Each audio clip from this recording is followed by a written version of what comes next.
Sa gitna ng Manila nakatayo ang mansyon ng amihan, isang estrukturang gawa sa salamin at konkreto na sumisigaw ng kayamanan. Ang bawat sulok ay may mamahaling sining, ang bawat pasilyo ay napapalibutan ng mga kagamitang ginto at marmol. Ngunit sa likod ng lahat ng karangyaan, nagkukubli ang isang kaguluhang ni Sinag Sig de la Riva. Ang bilyonaryong may-ari ay hindi na kayang kontrolin. Isang matinding sigaw ang bumulaga kay Sinag pagkapasok niya pa lamang sa malawak na salas ng mansyon. Isang figura ng babae ang nagmamadaling lumabas sa isang silid. Ang kanyang mga mata ay nanlalaki at ang buhok ay gusot. Ayoko na po, hindi ko na po talaga kaya. Halos himatayin niyang sambit habang pilit niyang ipinagtatanggol ang kanyang sarili mula sa tatlong maliliit na anino na humahabol sa kanya. May hawak na water gun at mga lapis na may pakpak. Tumigil ang mga bata sa paghabol, tumatawa ng malakas habang ang babae, ang ikapitong yaya sa loob ng 3 buwan, ay nagtatakbuhan palabas ng mansyon, bitbit ang kanyang mga gamit. Lakan! Maya! Bato! Malalim na tinig ni Sinag, puno ng pagkabigo, ngunit walang epekto sa 3 paslit. Si Lakan, ang tila leader ng 3, ay nagtago sa likod ng malaking sofa. Ang tawa niya ay parang tunog ng kampana na may bahid ng pagsubok. Si Maya, ang pinakamalikot, ay nagtatago sa ilalim ng mesa, habang si Bato, ang pinakamahinahon, ay nakatayo sa isang sulok. Nakangiti ng lihim, may bahid ng gulo sa kanyang mga mata. Magkakamukha sila, magkakasing edad, ngunit bawat isa ay may sariling tatak ng katigasan ng ulo. Bumuntong hininga si Sinag. Ang kanyang suit ay gulo-gulo, ang kanyang isip ay pagod na sa maghapong pagtatrabaho, at ang mga batang ito ay tila nagsasayaw sa ibabaw ng kanyang pasensya. Ang mansyon na dapat ay kanyang pahingahan ay naging isang madalas na digmaan. Ano na naman ang ginawa ninyo? Mahinahong tanong ni Sinag, pilit na pinipigilan ang inis. Sumagot si Lakan mula sa likod ng sofa. Boring po kasi, Daddy. Ayaw niya po kaming paglaruin. Lagi po kaming pinapagalitan. Dagdag ni Maya, sumusulyap mula sa ilalim ng mesa. Si Bato ay nanatili sa kanyang sulok, nakaturo sa isang larawan sa dingding na ngayon ay may bigote na gamit ang permanent marker.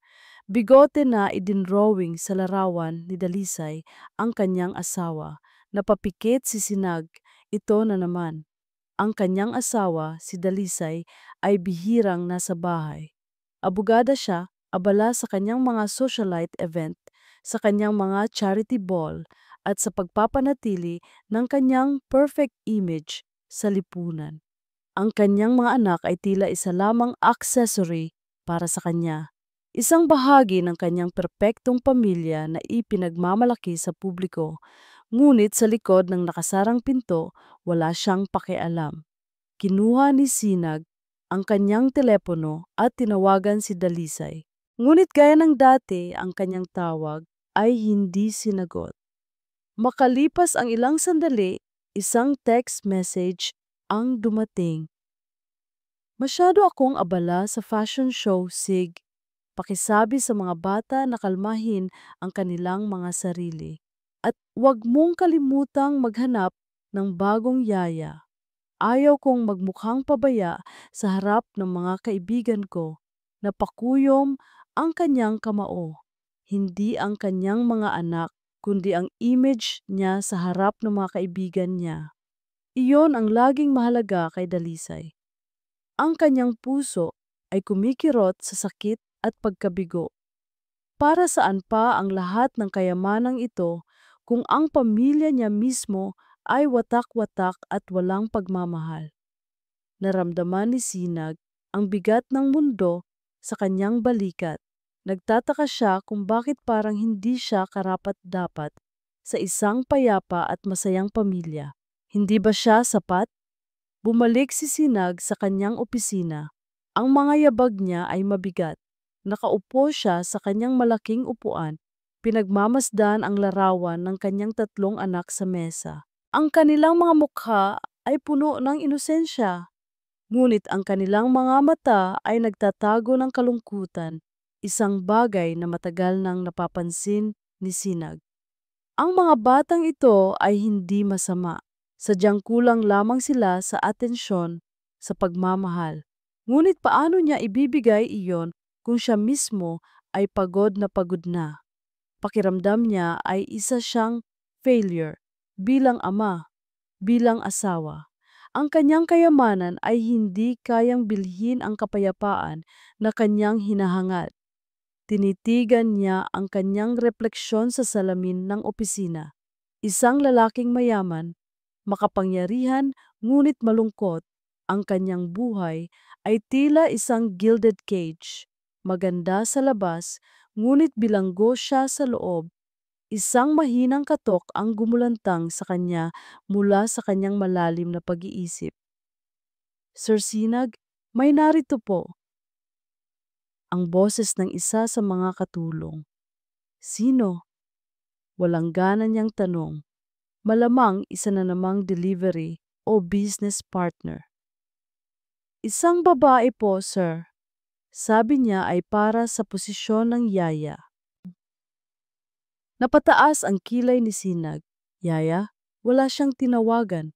At sino naman ang mag-a-apply sa hating gabi? Papasukin mo.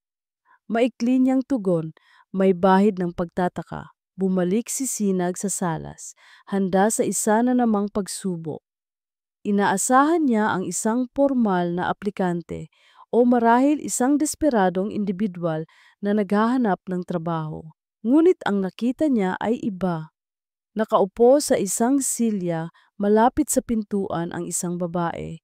Maliit ang pangangatawan, payat, at may mukhang kahit pagod ay may bakas pa rin ng pagiging inosente.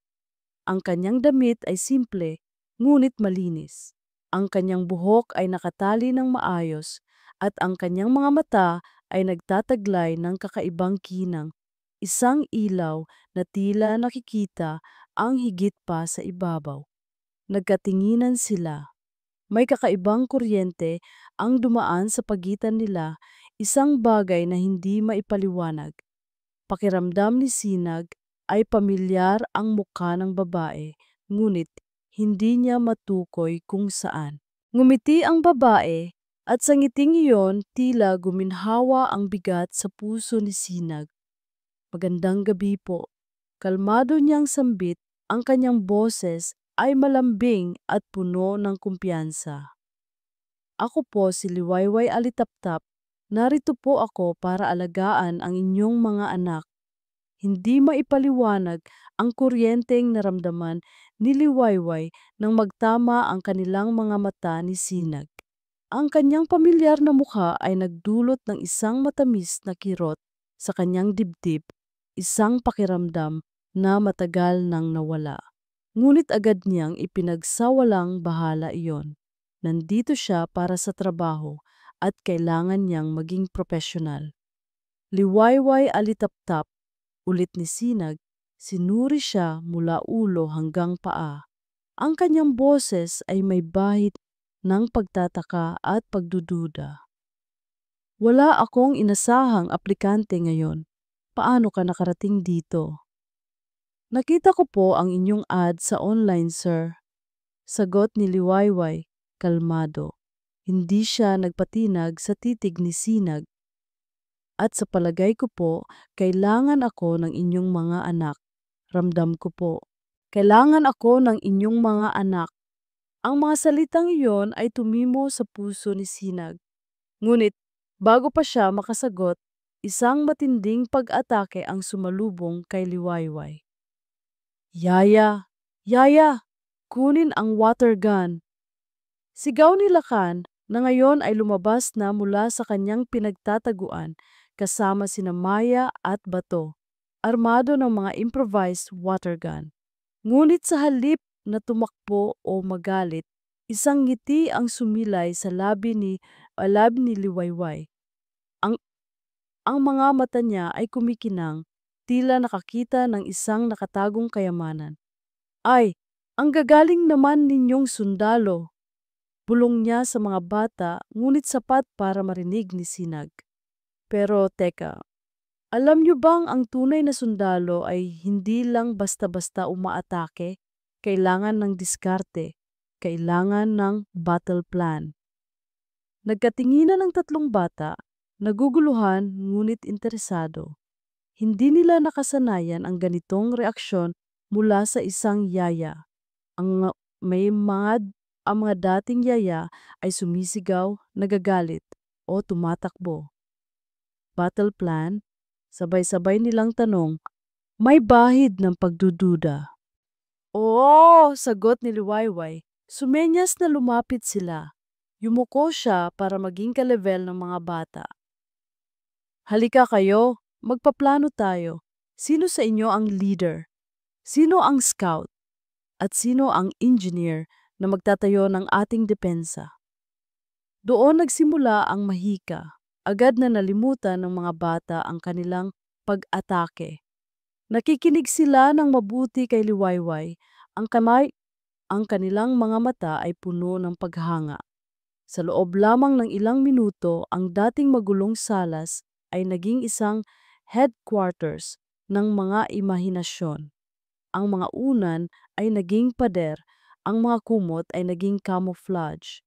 Si Lakan ay naging general, si Maya ang sniper na naghahanap ng target, at si Bato ang strategist na gumuguhit ng mga ruta sa isang malaking piraso ng papel. Nakatingin lang si Sinag na mangha. Hindi niya maintindihan kung paano nagawa ni Liwayway sa loob lamang ng ilang sandali ang bagay na hindi niya nagawa sa loob ng 3 buwan. Ang babaeng ito ay may kakaibang kakayahan na makita ang lampas sa panlabas na anyo ng kanilang pagiging malikot.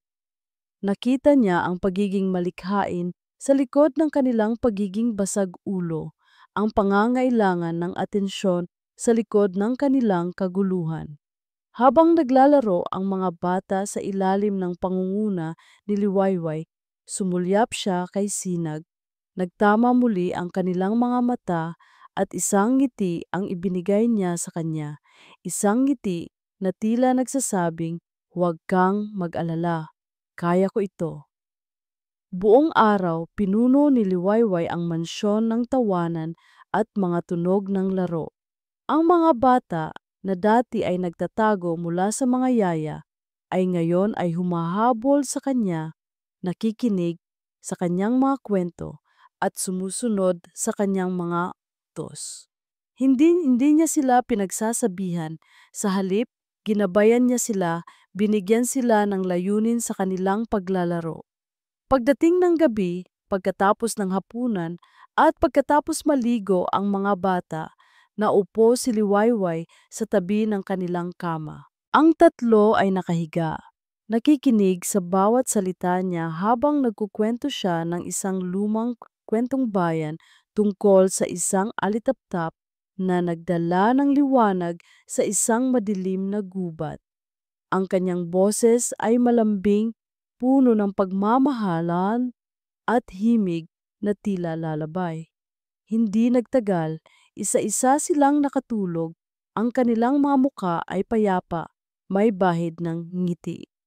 Si Sinag, na laging umiiwas sa oras ng pagtulog ng mga bata dahil sa takot na baka magsimula na naman ang gulo, ay lihim na nagmamasid sa pintuan. Ang payapang tanawin na iyon ay isang bagay na matagal na niyang hindi nakikita sa kanyang bahay. Ang warmth na naramdaman niya ay nagdulot ng panibagong pag-asa sa kanyang puso. Nang makalabas si Liwayway sa silid ng mga bata, nakita niya si Sinag na nakatayo sa pasilyo. Hindi ko akalaing simula ni Sinag tumigil sa paghahanap ng tamang salita. Ibang-iba ka, ngumiti si Liwayway. Kailangan lang po nila ng unawa, Sir Sinag. Hindi po sila masama. Sadyang kulang lang po sila sa pansin at paggabay. Pansin at paggabay, ulit ni Sinag. Tiningnan ang sahig. Oo nga, iyan ang hindi ko naibigay sa kanila. May mga bagay po kasing hindi nabibili ng pera. Malumanay na sabi ni Liwayway, gaya ng oras, ng pag-unawa at ng pagmamahal. Nagkatinginan muli sila at sa pagkakataong ito, mas matindi ang kuryente. May isang bagay sa mga mata ni Liwayway na nagbigay kay Sinag ng kapayapaan na matagal na niyang hinahanap. May bahid ng kalungkutan doon, ngunit mayroon ding matinding lakas. At sa likod ng lahat, may kakaibang familiaridad. Salamat, Liwayway. Seryosong sabi ni Sinag. Hindi ko alam kung paano mo ginagawa, pero salamat. Nagpatuloy sila sa maikling pag-uusap. Ang bawat salita ay tila nagpapagaan sa kanilang mga puso. Nalaman ni Sinag na si Liwayway ay nagtapos ng kursong Child Development at siya ay may malalim na pagmamahal sa mga bata. Nalaman din niya na si Liwayway ay nagmula sa probinsya sa isang simpleng buhay at tila may isang malalim na kwento ang kanyang nakaraan na hindi pa niya handang ibahagi. Habang papalalim ang gabi at tahimik na ang mansyon, pumasok si Liwayway sa kanyang sariling silid. Sa gitna ng pag-aayos ng kanyang mga gamit, nakita niya ang isang lumang kahon ng musika na nakatago sa ilalim ng kama. Tila matagal nang nakalimutan. Kinuha niya ito at sa pagbubukas niya ng takip, isang pamilyar na himig ang umalingaw-ngaw. Isang malamyos na melodiya, puno ng nostalgia at kalungkutan. Napahawak si Liwayway sa kanyang dibdib. Ang tunog ay nagdulot ng isang matinding kirot, isang alaala na pilit niyang tinatakbuhan ngunit ayaw siyang iwan. Parang narinig ko na ito dati. Bulong niya sa sarili. Ang kanyang mga mata ay nagkakaroon ng bahid ng luha. Saan? Saan ko nga ba narinig ito? Ang mansyon ng amihan na dating puno ng kaguluhan ay tila nabuhayan ng loob sa pagdating ni Liwayway. Hindi na tumakas ang mga katulong, kataang sa takot sa mga bata. Sa halip, madalas silang ngumiti at ang tawanan ni Lakan, Maya at Bato ay mas madalas marinig kaysa sa kanilang mga sigawan ng pagkabigo. Ito ay isang pagbabago na hindi lamang napansin ni Sinag, kundi naramdaman din niya sa kanyang kaluluwa. Sa mga sumunod na araw, naging bahagi na ng buhay nila si Liwayway. Nagulat si Sinag nang isang hapon, nag-aya si Liwayway na mag-park kasama ang mga bata. Isang bagay na hindi niya ginagawa ni hindi man lang niya naisip. Daddy, halika na po! Racing po tayo!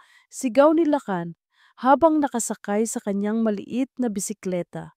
Si Maya at Bato naman ay tumatakbo patungo sa slide. Ang kanilang mga mata ay kumikinang sa tuwa. Si Liwayway ay tumatawa habang hinahabol sila, ang kanyang buhok ay lumilipad sa hangin. Sa pagkakataong iyon, isang ngiti ang sumilay sa labi ni Sinag na matagal nang hindi niya nagagawa. Ang pakiramdam ng isang pamilya, isang tunay na pamilya, ay bumabalot sa kanya. Hindi ito ang perpektong pamilya na ipinipilit ni Dalisay sa publiko, kundi isang pamilyang puno ng tunay na kasiyahan. Habang nakaupo sila sa isang bench sa parke, pinagmamasdan ang mga bata na naglalaro. Nagsimulang magsalita si Sinag.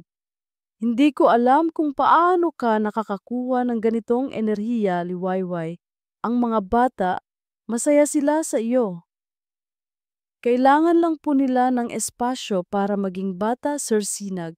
Sagot ni Liwayway, nakatingin din sa mga bata. At isang taong handang sumama sa kanilang mundo. Naaalala ko po dati, ganoon din kami ng mga kapatid ko sa baryo Pag-asa. Ang pangalan ng baryo ay nagdulot ng isang matamis na alaala sa isip ni Luwayway, ngunit hindi niya ipinahalata. Ang kanyang tingin ay bumalik kay Sinag, at nakita niya ang malalim na lungkot sa mga mata nito. Minsan, pakiramdam ko ay isa akong kulungan para sa kanila, sabi ni Sinag. Ang kanyang boses ay bahagyang bumaba. Napakasaya nila sa iyo, ngunit sa akin, parang lagi silang may takot o pagkabigo. At si Dalisay, mas abala siya sa kanyang mga may event kaysa sa kanila. Hindi umimik si Liwayway, hinayaan si Sinag na maglabas ng kanyang saloobin. Pakiramdam niya ay may tiwala si Sinag sa kanya, isang bagay na bihirang mangyari sa isang taong tulad niya. Alam mo, Liwayway, patuloy ni Sinag, nakatingin sa malayo. Maraming taon na rin akong ganito. Mayaman, oo, ngunit parang laging may kulang. Akala ko, kapag may asawa at mga anak ako, magiging buo na ako, pero mas naramdaman ko ang pagka nag-iisa. Hindi po madali ang buhay, Sir Sinag, malumanay na sabi ni Liwayway. Pero hindi ibig sabihin na mag-isa kang haharapin ang lahat.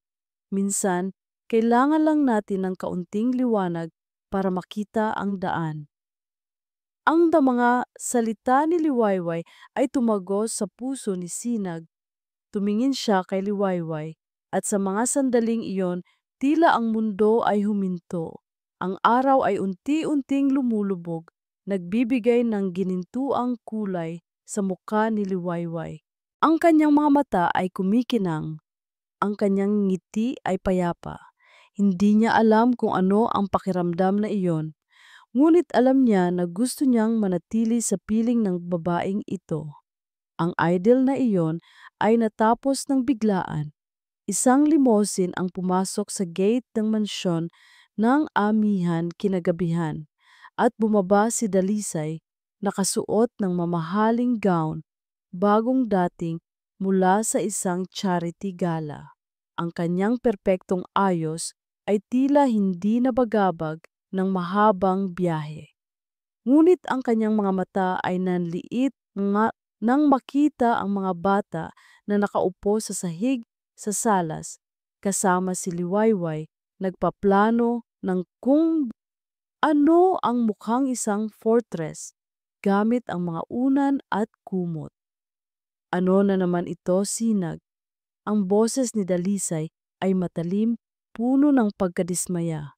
Hindi siya sumisigaw, ngunit ang kanyang tono ay mas nakakapanindig balahibo kaysa sa anumang sigaw. Bakit ganyan ang itsura ng bahay? At bakit kasama mo pa rin ang babaeng ito? Tumayo si Sinag, humakbang sa harap ni Liwayway. Dalisay, ang mga bata ay naglalaro lang at si Liwayway ang nagpapatahimik sa kanila. Nagpapatahimik o nagtuturo ng pagiging basag ulo? Binalingan ni Dalisay si Liwayway, ang kanyang mga mata ay puno ng paghamak. Ikaw, ano ba ang ginagawa mo? Hindi ba't sinabi ko nang hindi ako komportable sa iyo? Sa tingin mo, ayos lang ba sa isang bilyonaryong bahay ang ganitong kagulo? Ang mga bata ay dapat may disiplina, hindi binibigyan ng kalayaan na gawing playground ang buong mansyon. Pero ma'am, ang mga bata po ay masaya. Sinubukan ni Liwayway na ipaliwanag, ngunit pinutol siya ni Dalisay.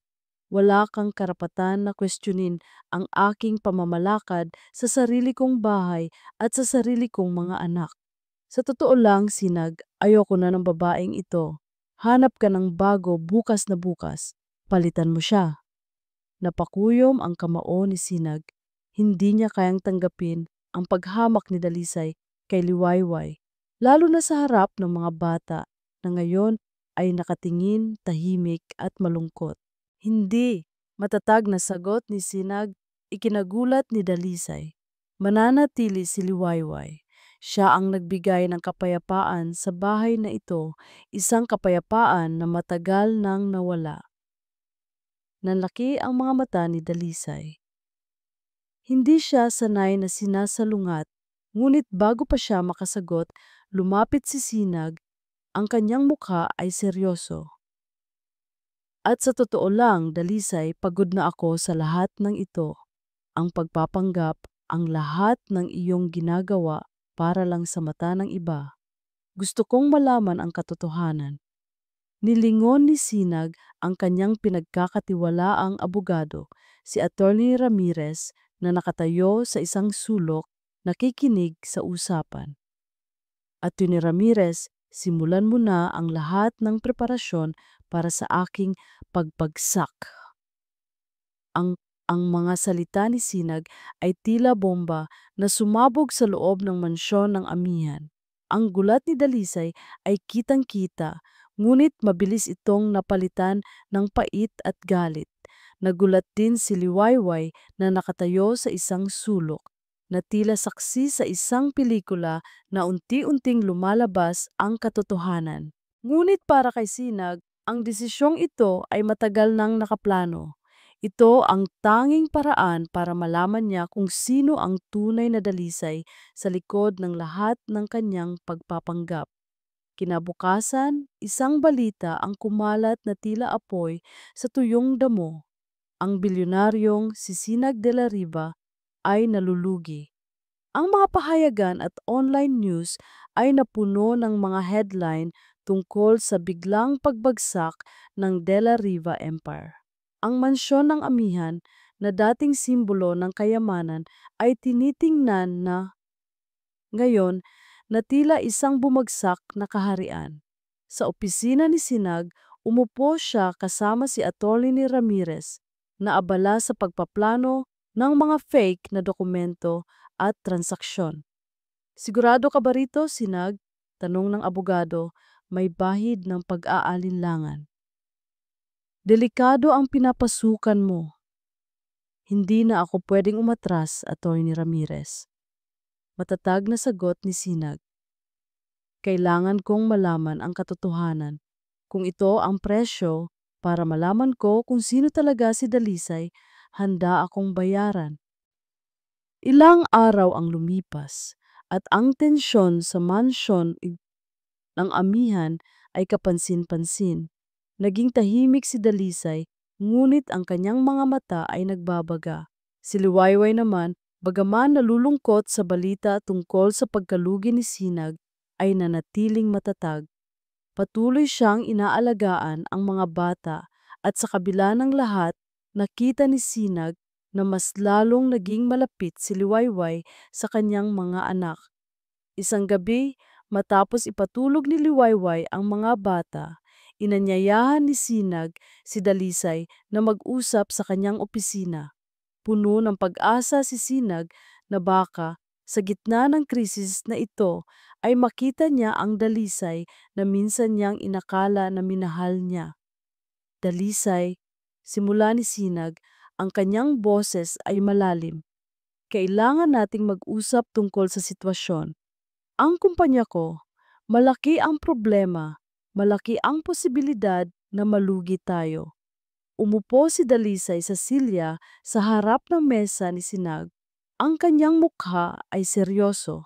Ngunit sa ilalim ng kanyang perpektong maskara, nakiitang tunay kung nasas na sila, nakita ni Sinag ang bahid ng pagkalkula. Sinag, alam kong mahirap ito para sa iyo. Simula ni Dalisay, ang ang kanyang boses ay tila may pag-aalala. Pero kailangan nating maging praktikal. Ano ang ibig mong sabihin na malaki ang posibilidad na malugi tayo? Gaano kalaki? Ipinakita ni Sinag ang mga financial report na inihanda ni Atty. Ramirez. Mga numero na sumisigaw ng pagkalugi, mga investment na bumagsak, mga utang na hindi mabayaran. Ang bawat pahina ay parang patalim na humihiwa sa kanyang puso, hindi dahil sa pera, kundi dahil sa pag-asa na baka magbago si Dalisay. Habang tinitingnan ni Dalisay ang mga dokumento, unti-unting nawawala ang kanyang pagpapanggap. Ang kanyang mga mata ay nanliit at ang kanyang labi ay napapapikit. Ang pag-aalala ay napalitan ng galit. Ito ba ang sinasabi mo sa akin, Sinag? Sumabog siya, ang kanyang boses ay naging matalim. Na ganoon na lang, na mawawala ang lahat ng pinaghihirapan ko, ang status natin, ang mga kaibigan ko, ang lifestyle ko. Dalisay, ang mga ari-arian namin ay maaaring maapektuhan, pati ang mansyon ng amihan. Mansyon ng amihan? Tumaas ang boses ni Dalisay. Sinag, pinaghihirapan ko ang lahat ng ito, ang posisyon ko sa lipunan, ang pangalan ko, at ngayon mawawala ang lahat dahil sa kapalpakan mo? Naramdaman ni Sinag ang isang malalim na kirot sa kanyang dibdib. Wala siyang narinig na pag-aalala para sa kanya, para sa kanilang mga anak, para sa kanilang pamilya. Puro ko, sa akin ang lumalabas sa bibig ni Dalisay. Hindi ko alam kung anong gagawin ko sa iyo, Sinag. Patuloy ni Dalisay, tumayo at naglakad palayo sa kanya. Hindi ko pwedeng hayaang hilahin mo ako pababa. Hindi ako pwedeng maging asawa ng isang bigo. Paano na ang mga bata? Hindi ko kayang buhayin ang 3 malikot na iyon sa hirap. Dalisay, mga anak natin sila, giit ni Sinag. Tumayo rin. Anak natin? Sinag, hindi mo ba nakikita ang problema? Sila ang rason kaya laging magulo ang buhay natin at ngayon dagdag pasanin pa sila kapag nawalan ka na ng pera. Ang mga salita ni Dalisay ay parang mga saksak sa puso ni Sinag. Ang kanyang pag-asa na baka magbago si Dalisay ay tuluyan nang nawala. Ang kanyang puso ay nabasag, ngunit sa kabila ng sakit, may naramdaman din siyang kaluwagan. Sa wakas, alam na niya ang totoo. Kailangan nating maghiwalay, Sinag. Malamig na sabi ni Dalisay, tumalikod sa kanya. Ayoko nang masira pa ang pangalan ko dahil sa iyo at tungkol sa mga bata. Hindi ko pwedeng akuin ang responsibilidad na iyan. Hindi ko kaya. Ayoko. Ano? Halos pabulong na tanong ni Sinag, hindi makapaniwala. Ayaw ka sa mga anak mo, sa mga bata na kailangan ka? Sila ang dahilan kung bakit hindi ako makapag-focus sa aking sarili. Palagi na lang silang problema. Balik harap si Dalisay at ngayon wala nang bakas ng pagpapanggap sa kanyang mukha. Puno na ito ng galit at pagkamuhi. Kaya ko silang iwanan sa iyo. Wala akong pakialam sa kanila. Ayoko ng gulo. Naramdaman ni Sinag na nanlamig ang kanyang buong katawan. Ito ang Dalisay na matagal nang nagkukubli sa likod ng perpektong ngiti at mamahaling damit. Ang isang babaeng walang puso. Ang kanyang sakit ay napalitan ng isang matinding galit. Ngunit sa harap ng galit, nakita niya ang malinaw na katotohanan. Ang kanyang buhay ay isang malaking kasinungalingan. Umupo si Dalisay, kinuha ang kanyang bag at inilabas ang isang folder. Pinaasikaso ko na sa abogado ko.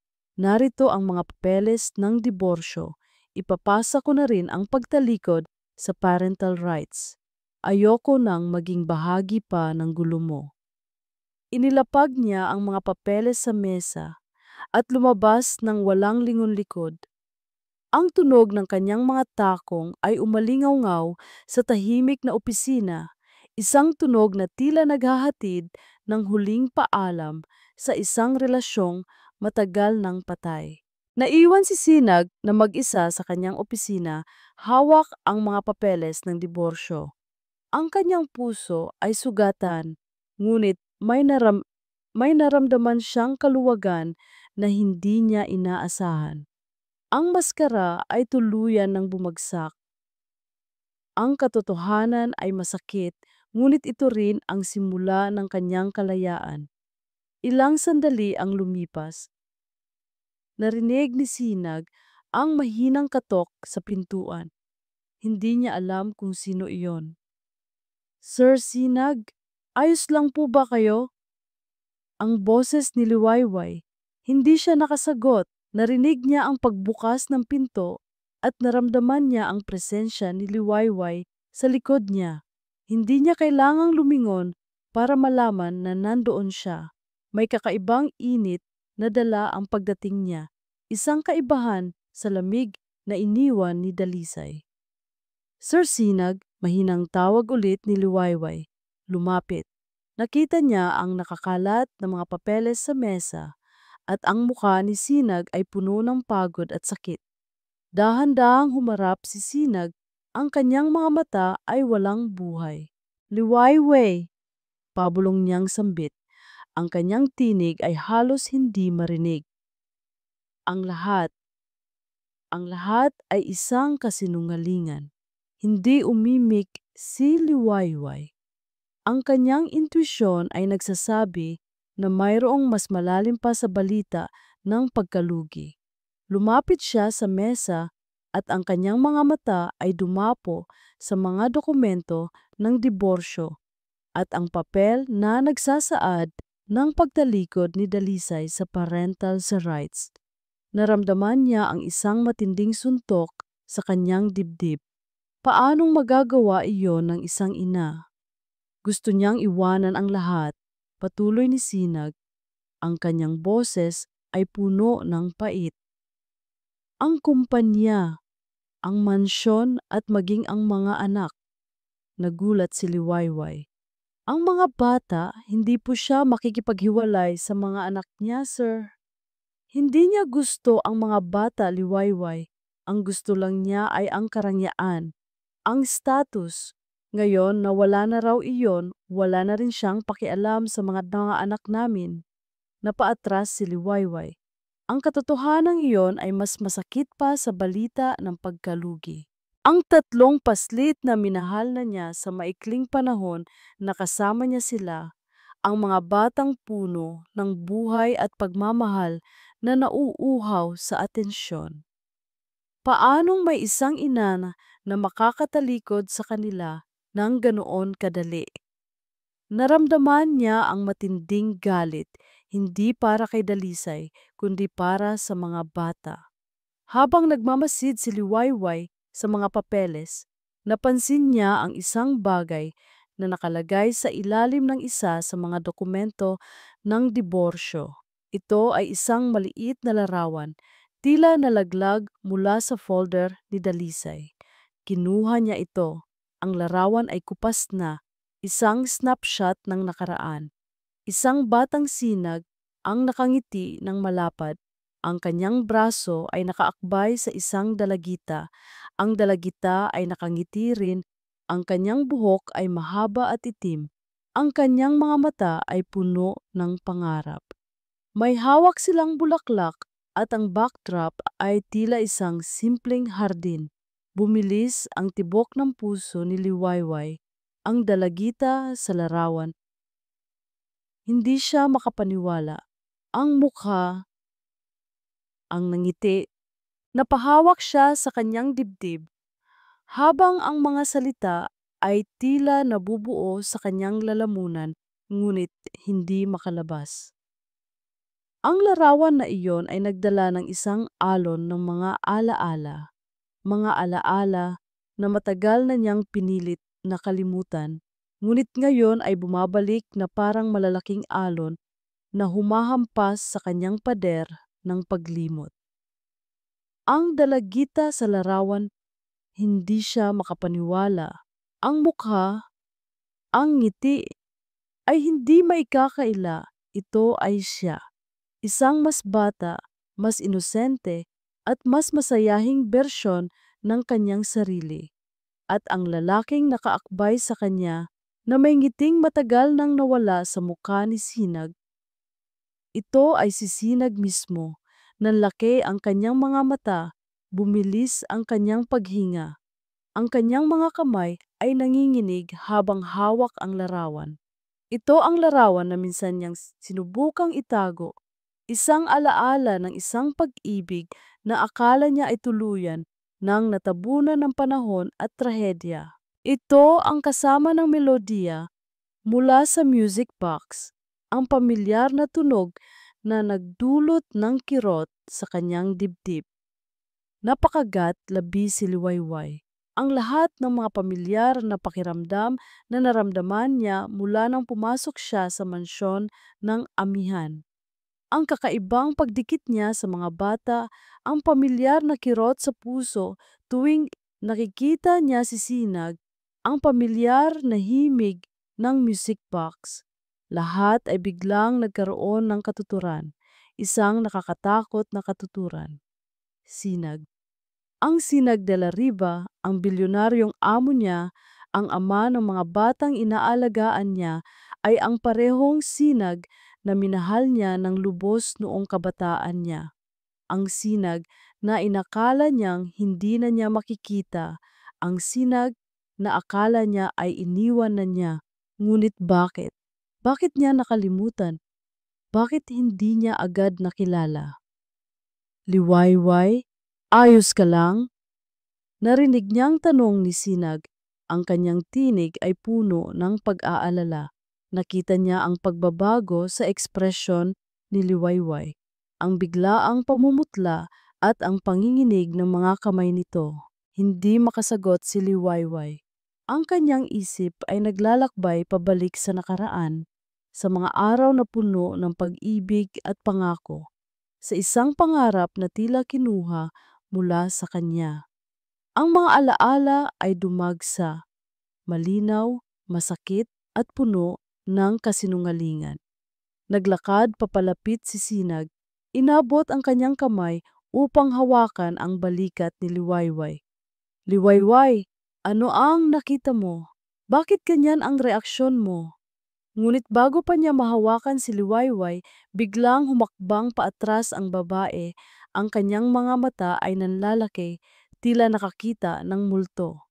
Ang kanyang paghinga ay bumibilis at ang larawan sa kanyang kamay ay muntik ng malaglag. Nilingon niya si Sinag, ang kanyang mga mata ay puno ng halo-halong emosyon, pagkabigla, sakit at isang matinding tanong. Ang kanyang labi ay nanginginig. Ikaw, halos pabulong niyang sabi, ang kanyang tinig ay halos hindi marinig. Ikaw, si Sinag, napatigil si Sinag. Ang kanyang pangalan ay binigkas sa isang paraan na tila naghahanap ng isang nawawalang alaala, isang bagay na hindi niya maintindihan. Bakit parang ngayon lang siya nakita ni Liwayway? Tumingin si Liwayway sa larawan, pagkatapos ay tumingin ulit kay Sinag. Ang koneksyon ay hindi na maikakaila. Ang taong nasa larawan at ang taong nasa harap niya ay iisa. At ang taong nasa larawan kasama niya ay siya. Isang matinding suntok ng katotohanan ang tumama kay Liwayway. Hindi lamang si Sinag ang kanyang nakaraang pag-ibig.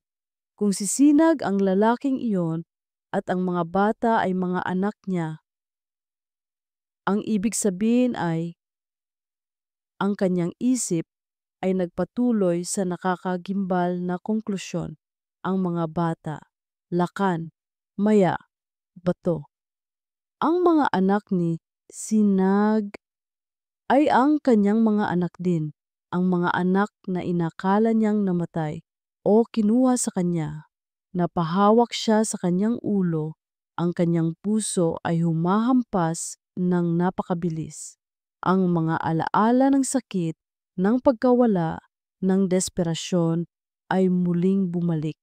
Habang nanlalaki ang kanyang mga mata sa takot at pagkabigla, napansin niya ang isang detalye sa likod ng larawan.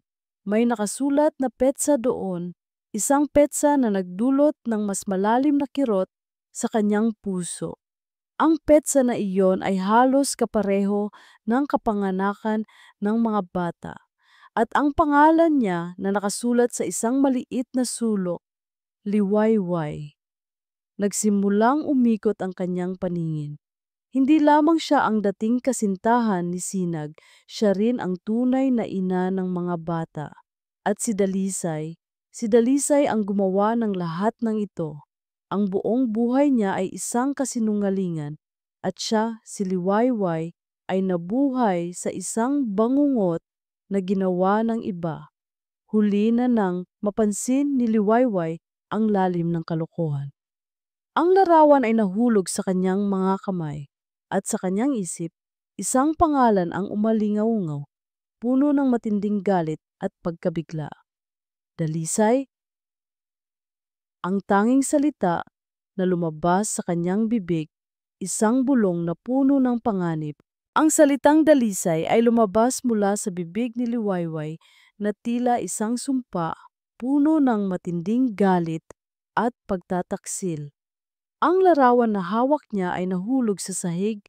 Ang mga ngiti nila ni Sinag sa nakaraan ay tila nagyelo sa oras, isang paalala ng inosensya na kinuha mula sa kanila.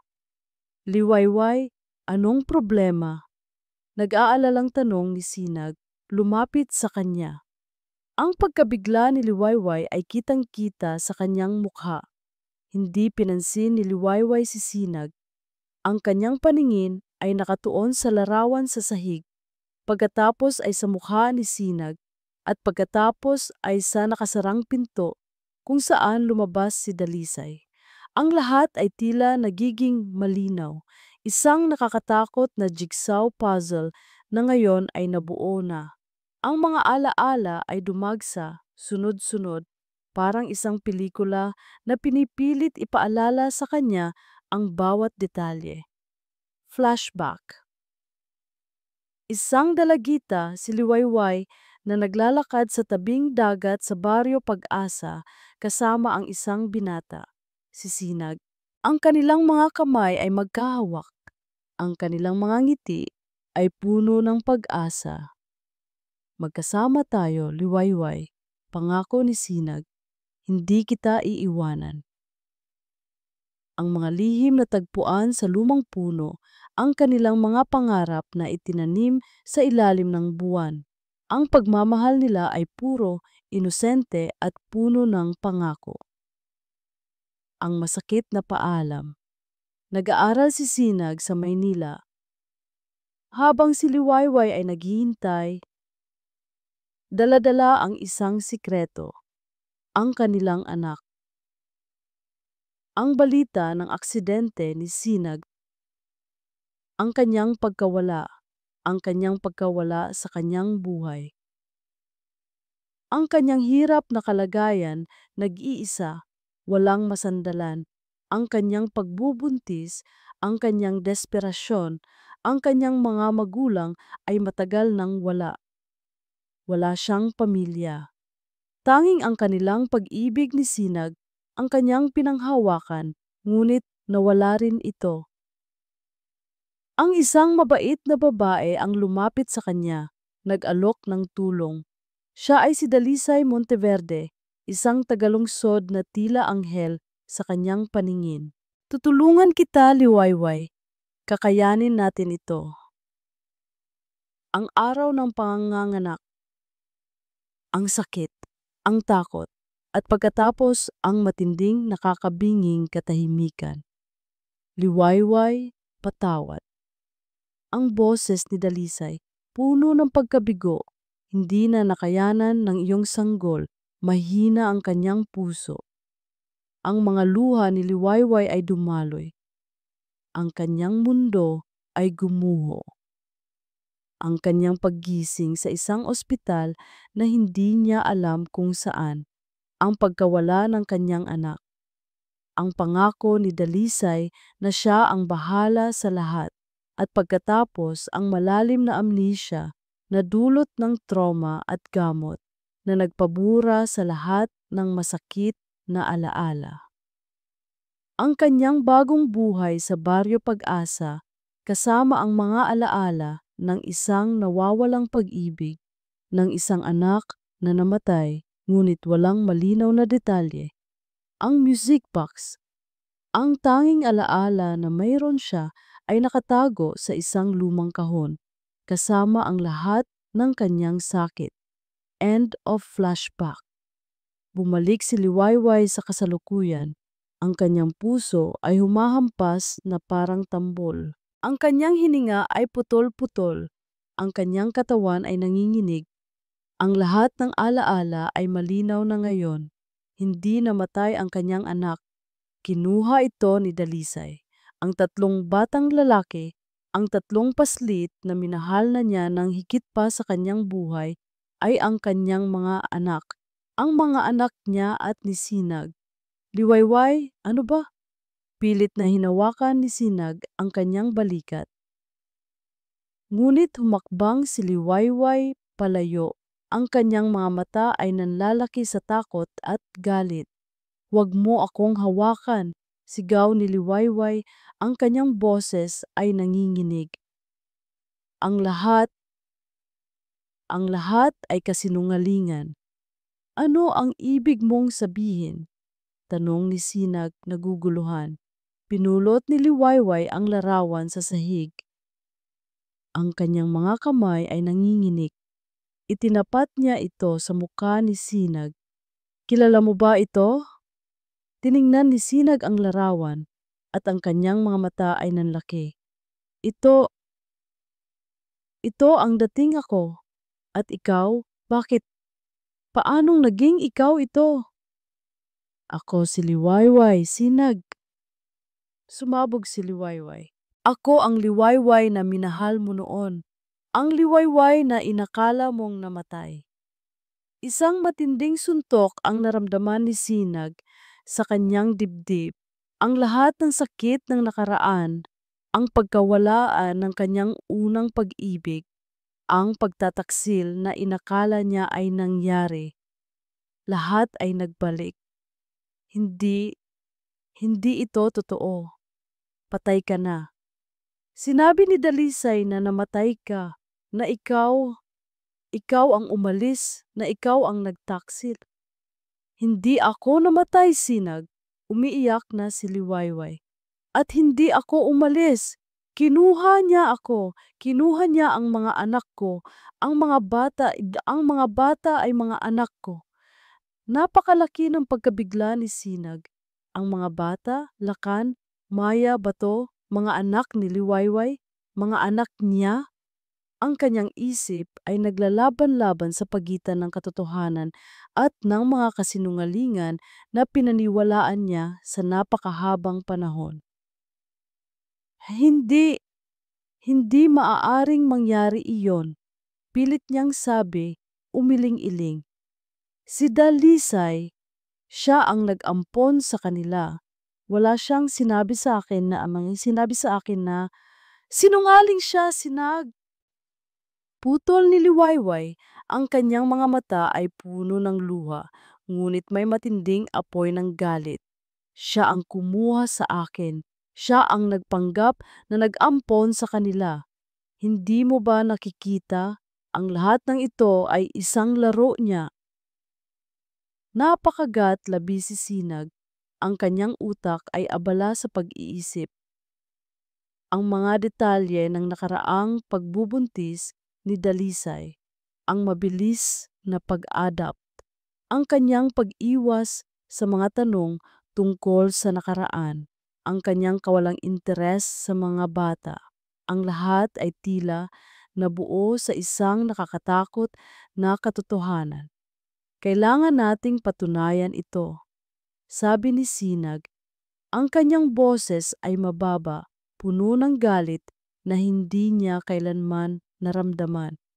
Kung totoo ang sinasabi mo, kung siya ang gumawa ng lahat ng ito. Agad na gumana ang isip ni Liwayway. Hindi lamang siya isang inosenteng biktima. Siya ay isang ina na ipinaglalaban ang kanyang mga anak. Mayroon akong ebidensya, Sinag, matatag niyang sabi, sa kabila ng kanyang panginginig. Kumuha ako ng samples ng DNA ng mga bata at ang resulta, positibo. Inilabas niya ang sobre mula sa kanyang bulsa, ang kanyang mga kamay ay nanginginig. Ibinigay niya ito kay Sinag. Binuksan ni Sinag ang sobre at ang kanyang mga mata ay dumapo sa salitang positibo. Ang DNA niya at ng mga bata at ngayon DNA ni Liwayway. Ang lahat ay nakasulat na sa papel. Ang kanyang mga anak ay ang mga anak ni Liwayway. Ang kanyang mga anak ay kinuha sa kanya at sa tunay na ina. Ang katotohanan ay masakit, masakit na tila sinaksak ang kanyang puso. Hindi lamang siya niloko ni Dalisay, kundi ninakaw din nito ang kanyang mga anak, ang kanyang pag-ibig, ang kanyang kinabukasan. Ang galit ay umakyat sa kanyang lalamunan, isang galit na hindi niya kailanman naramdaman. Napakuyom ang kanyang kamao. Hindi lamang ito para sa kanya. Ito ay para kay Liwayway. At higit sa lahat, para sa kanilang mga anak. Dalisay Monteverde, sabi ni Sinag, ang kanyang boses ay mababa at puno ng banta. Babayaran mo ang lahat ng ito. Ang salitang dalisay ay umaling-awngaw sa tahimik na opisina, puno ng pagkamuhi at pagtataksil.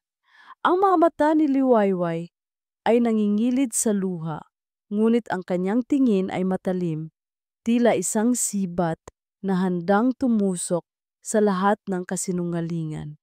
Nakatitig siya kay Sinag, ang kanyang puso ay naghahalo ang sakit, galit at isang matinding pangamba. Liwayway, ano ang sinasabi mo? Tanong ni Sinag, ang kanyang boses ay nanginginig. Ang sobre ng DNA test ay nasa kanyang kamay. Ang salitang positibo ay tila nagniningas. Nagpapatunay sa kanyang mga pinaghihinalaan. Ang lahat ulit ni Liwayway, ang kanyang boses ay bahagyang nanginginig, ngunit may matinding lakas. Ang lahat ng pinaniwalaan mo tungkol sa akin, tungkol sa nangyari noon, isang kasinungalingan. Si Dalisay, siya ang nagplano ng lahat. Isang matinding suntok ang naramdaman ni Sinag sa kanyang puso. Ang kanyang utak ay pilit na pinagsasama ang mga piraso ng puzzle. Kung totoo ang sinasabi ni Liwayway, ang buong buhay niya sa nakaraang mga taon ay nakatayo sa isang pundasyon ng kasinungalingan. Ang kanyang pag-ibig, ang kanyang mga anak, ang lahat. Napakagat labi si Liwayway. Kailangan niyang maging matatag. Kailangan niyang sabihin ang buong katotohanan para sa kanyang mga anak. Matagal na ang nakalipas, Sinag. Simula ni Liwayway, ang kanyang mga mata ay nanlalaki, tila nakakakita ng mga multo ng nakaraan. Naalala mo ba ang Baryo Pag-asa, ang aming tagpuan sa ilalim ng lumang puno ng mangga? Nanlaki ang mga mata ni Sinag, ang Baryo Pag-asa, ang lumang puno, ang mga alaala ay nagsimulang dumaloy, malabo at masakit, ngunit unti-unting lumilinaw. Oo, pabulong niyang sagot. Ang una kong pag-ibig, ikaw, Liwayway. At naalala mo ba kung paano ako nawala sa buhay mo? Patuloy ni Liwayway, ang kanyang tinig ay may bahid ng pait. Ang kwento na namatay ako o umalis, nagtaksil sa iyo. Umiling si Sinag. Sinabi ni Dalisay, sinabi niya na nagkaroon ng malaking aksidente sa bus at hindi ka nakaligtas. Isyandam, siya ang tumulong sa akin noong panahong iyon. Siya ang umaliw sa akin, kaya ko siya pinakasalan. Pero, Liwayway, bakit? Bakit ka buhay? Anong nangyari? Isang malalim na buntong hininga ang pinakawalan ni Liwayway, ang kanyang mga luha ay nagsimulang dumaloy. Hindi ako namatay, Sinag, at hindi ako nagtaksil. Bago ka pa umalis para sa iyong pag-aaral, buntis ako sa mga anak mo. Parang tinamaan ng kidlat si Sinag. Buntis? Mga anak niya? 3. Ang kanyang mundo ay umikot. Hindi, hindi ito totoo. Totoo ito, Sinag. Mariing sabi ni Liwayway. Nangyari ang aksidente sa iyo at nang mawalan ako ng balita sa iyo, nag-iisa ako, walang magulang, walang kapapatid. Doon pumasok si Dalisay. Siya ang lumapit sa akin, nag-alok ng tulong. Siya ang tila aking anghel. Ano ang ibig mong sabihin? Tanong ni Sinag, ang kanyang tinig ay malamig. Si Dalisay? Flashback. Liwayway, na noon ay napakabata pa, ay nasa isang pribadong ospital, nag-iisa, takot. Si Dalisay ang kanyang tanging kasama, nagpapakita ng pag-aalala. Kaya mo ito, Liwayway. Ako ang bahala sa iyo.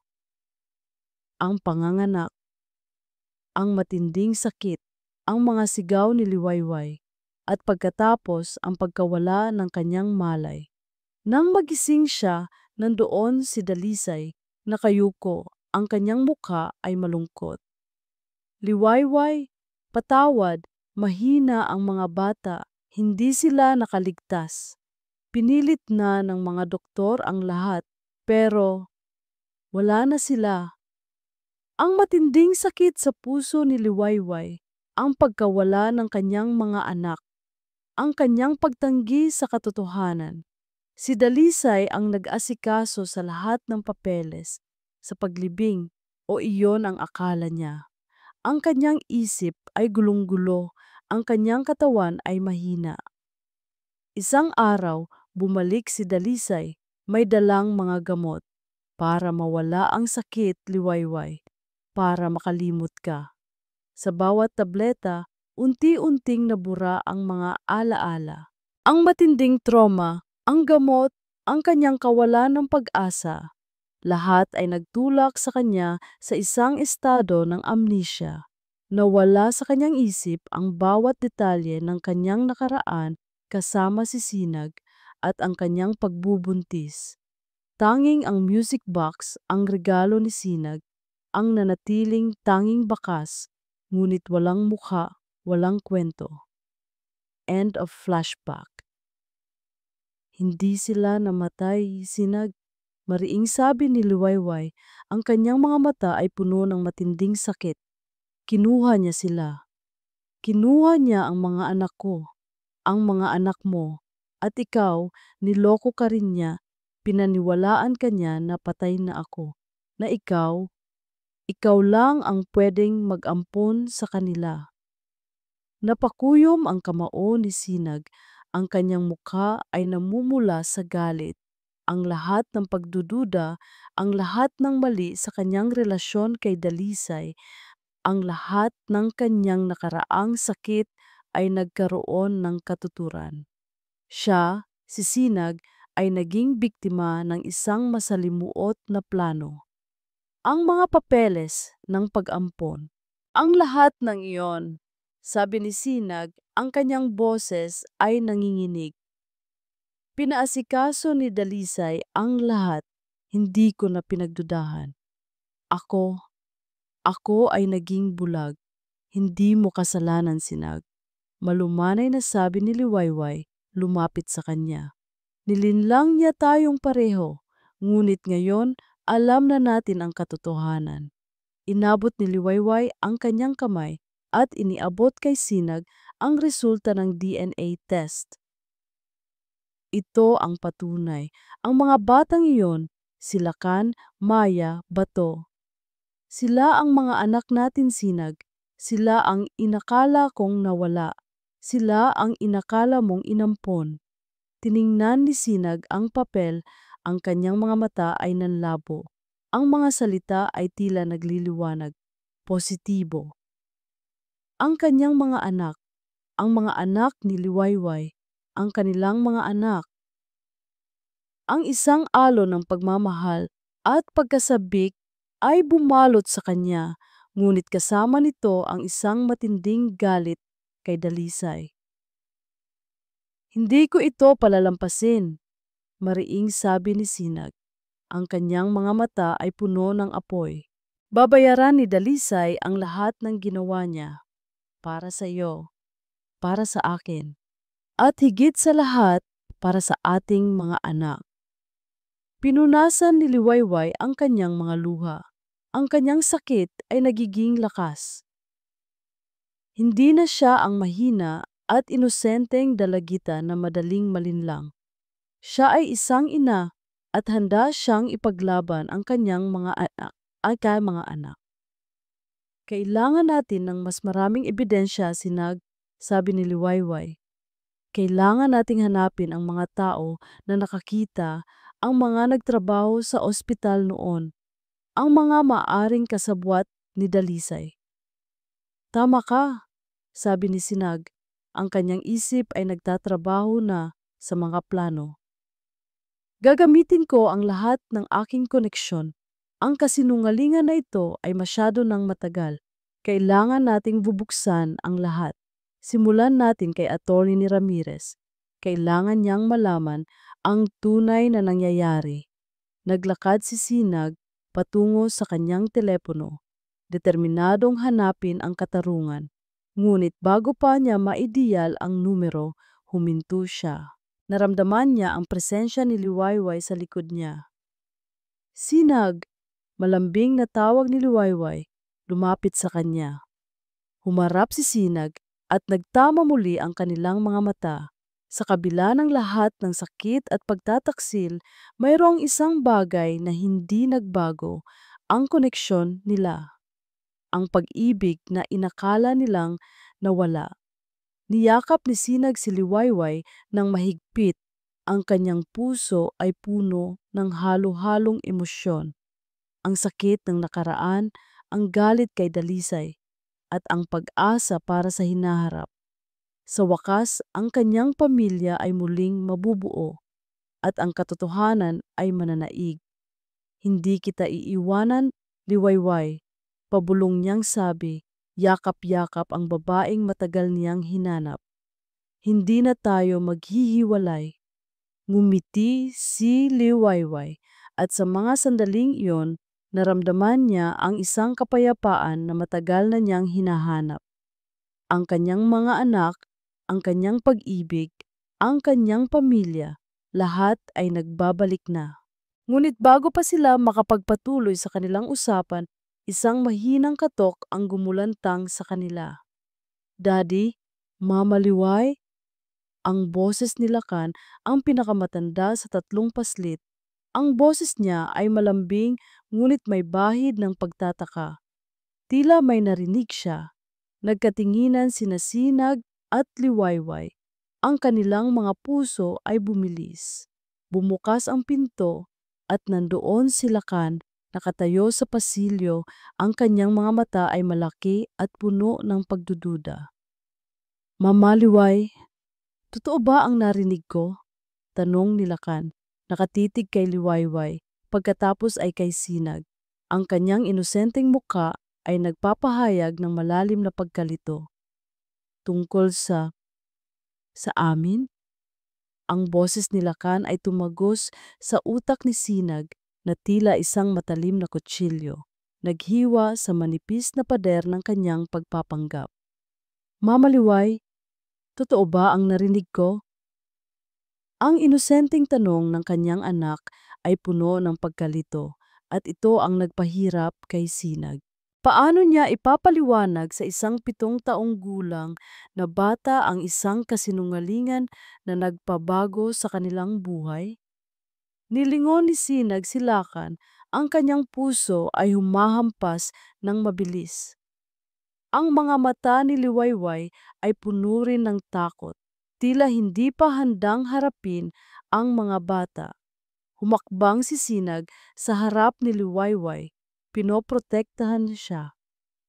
Lakan, anak, malumanay na sabi ni Sinag, pilit na pinapakalma ang kanyang boses. Ano ang narinig mo, anak? Lumapit si Lakan, ang kanyang mga mata ay nanlalaki.